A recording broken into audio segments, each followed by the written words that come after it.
disbelieve what I've said. You disbelieve.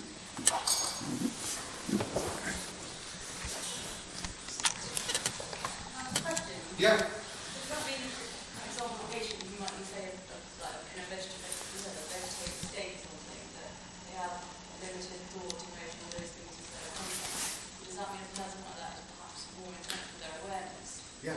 And you might have read in the Telegraph, I think about 2 months ago, where they had a comatose patient.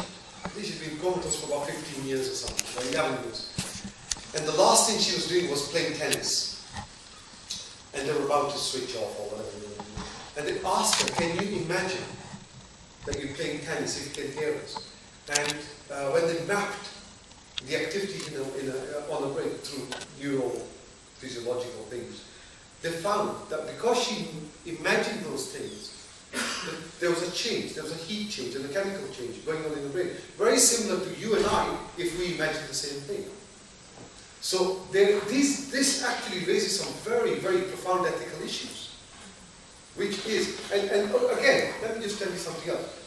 Through research and sitting around and hanging around with people who have a profound state of awareness, what I've understood is, you know,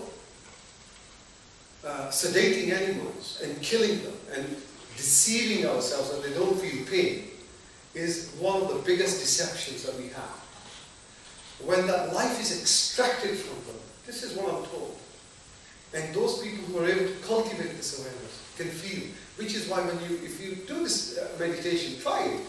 After a month or so, you will find that you can walk across people, you can walk past people, and you get a feeling. You get a feeling of the emotional state. And sometimes people distress you, simply because you become more sensitive. And I think this raises some very profound ethical issues, which are, when do you switch off a machine? You know, and is it true that perhaps any fetus that's over 21 or 22 weeks can be removed? Or it isn't alive? Or it has no chance of survival? Or whatever the criteria one uses.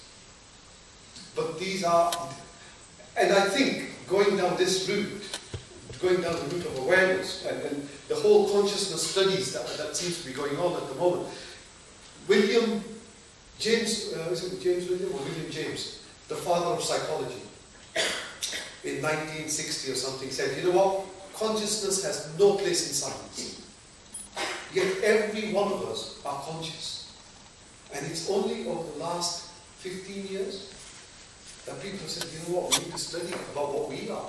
We study about everything else, but we haven't studied ourselves. And there is no reconciliation at the moment between Eastern thought of consciousness and Western thought of consciousness. Western thought of consciousness is, it's an epiphenomenon. Because you've got a brain, you are conscious.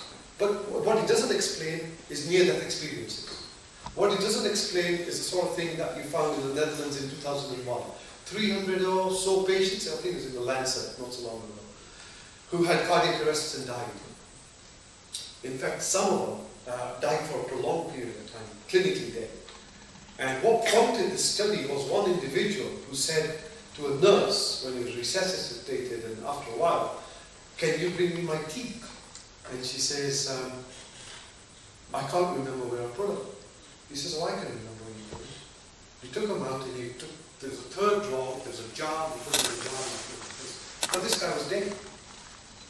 There's no way he could have known. He may have known some sensation perhaps, but he couldn't have known where it was put. So consciousness exists, and this is when let's go back to Gurbani. Gurbani says all that there is conscious. And you are part of that consciousness. But we delude ourselves by associating ourselves with the content and forgetting that which is consciousness. And all Gurbani is doing is saying, get rid of your homemade, your content, or dissociate yourself from your content, and you'll actually realize who you really are. Man tu jyotis root. Your root is that consciousness. And you embed it. Yeah? Does that answer your question or not? So and also you were saying about the Buddhists who feel able to control when they're deaf. Yeah. So you have got the education and they're more in touch with their awareness. Does that not give them more power to decide when they die? Depends on who they are attached to. It's your attachment which prevents, which makes, okay, Eastern thought, Patanjali's Yoga Sutras, let's start from there. The question arises, what dies? Gurbani says, those who immerse themselves with the Shabad are immortal. Where's Guru Nanak? Did anyone else immerse themselves with the Shabad more than Guru Nanak? Of course. From our experience, no. But where is he? Yet Gurbani says you're immortal. So the question arises, what dies? Because the whole Western thought is body conscious, the mind and the body are all one, the East is quite different. It says mind, body and consciousness are three different things. There's a different way of looking at it. So what dies is your ego. The bigger your ego, the more painful your death is. So these people who, this is again Buddhist thought I'm sharing with you, who are in these vegetative states of comas, are unable to die, are not necessarily artificially capitalized, but are in that state, are simply because their hormone is attached to something, their content is attached to something, and they're identifying themselves not with their awareness necessarily, but with their content. And hence they're unable to let go. Any other questions? Is this what you expected? Did you think Gurbani was this?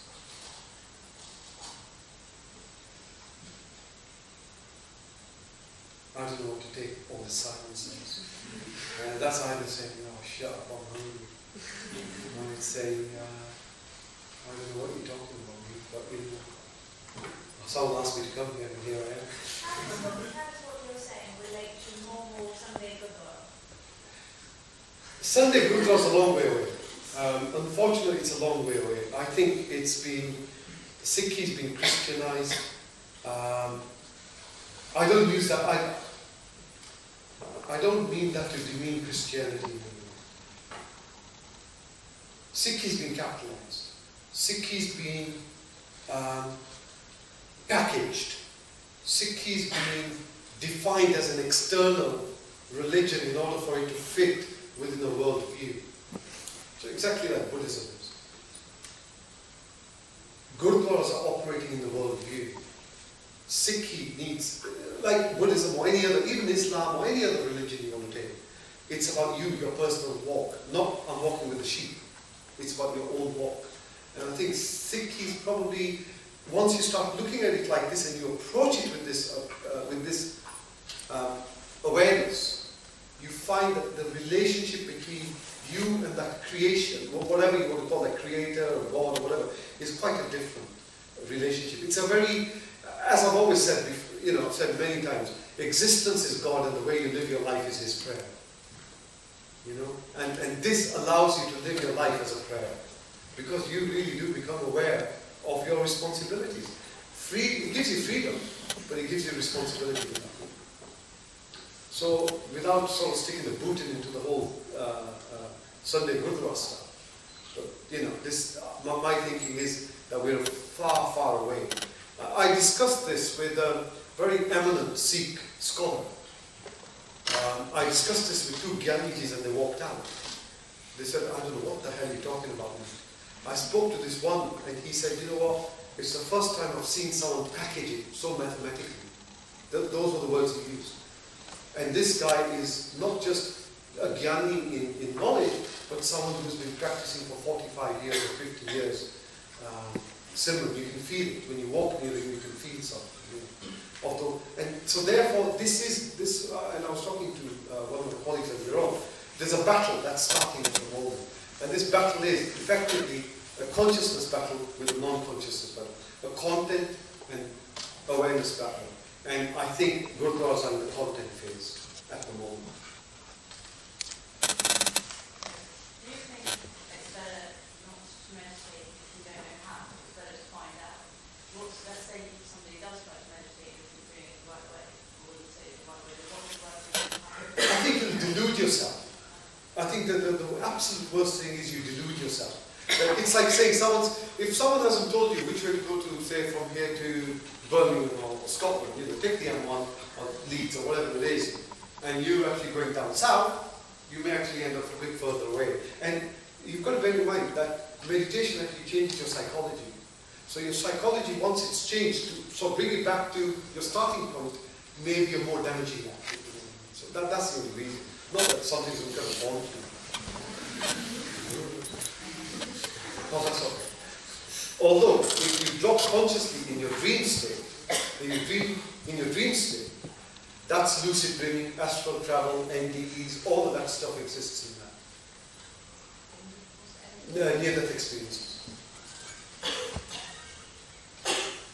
Yeah? I have a question regarding reincarnation. Oh, sure. If you're saying that the true I is still consciousness, and say if we were talking about reincarnation, and a lot of people are explaining that if you reincarnate because you're attached to something, so you did die, you're going to do because you'll come back to the world because attached to something. If it's only pure consciousness, to be able to use the word soul that care, it's just pure consciousness traveling to another body, and attachments with content. How's that content that I? Okay. Excellent question. The understanding within Sikh theology, Buddhist and Hinduism is that we have 5 separate bodies within us. Now let me show you.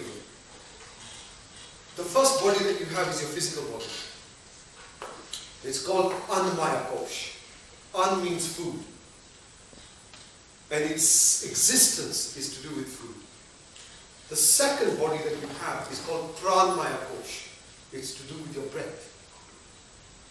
The third body that you have is called Manmaya Kosh. It's to do with your mental thoughts.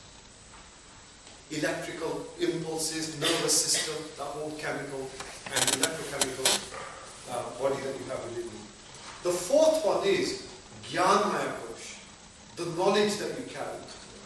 And the fifth one is Anandamaya Kosh, which is pure consciousness.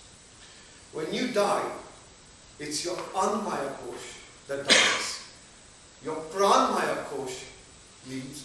It's the following 3, the thoughts, the knowledge, and the none. These 3 migrate depending on what grooves you have created on those. Let me just go a little bit more into this. Every time you have a thought, it changes something inside you. And whatever it changes influences these 5 bodies.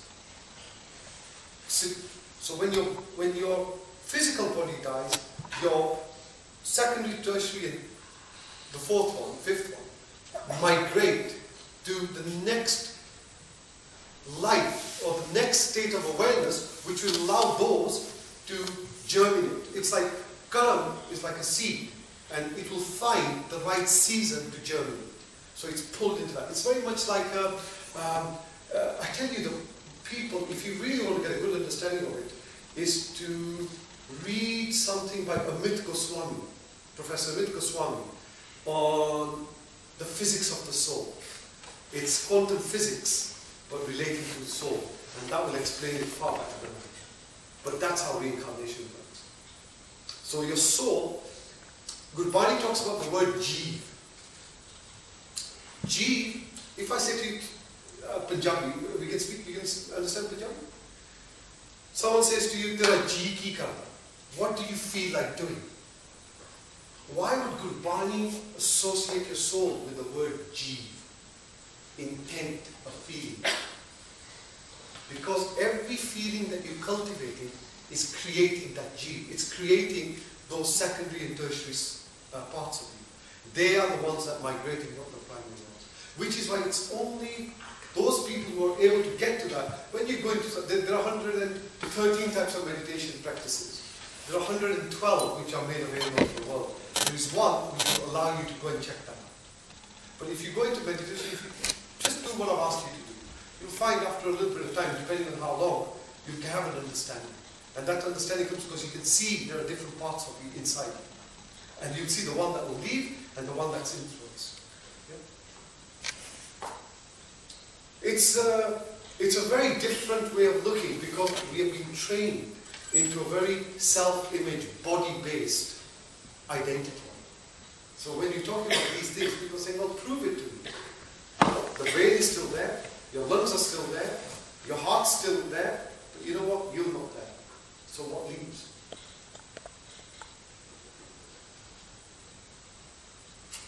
Any other questions? No? Okay. Presidente? Count me up.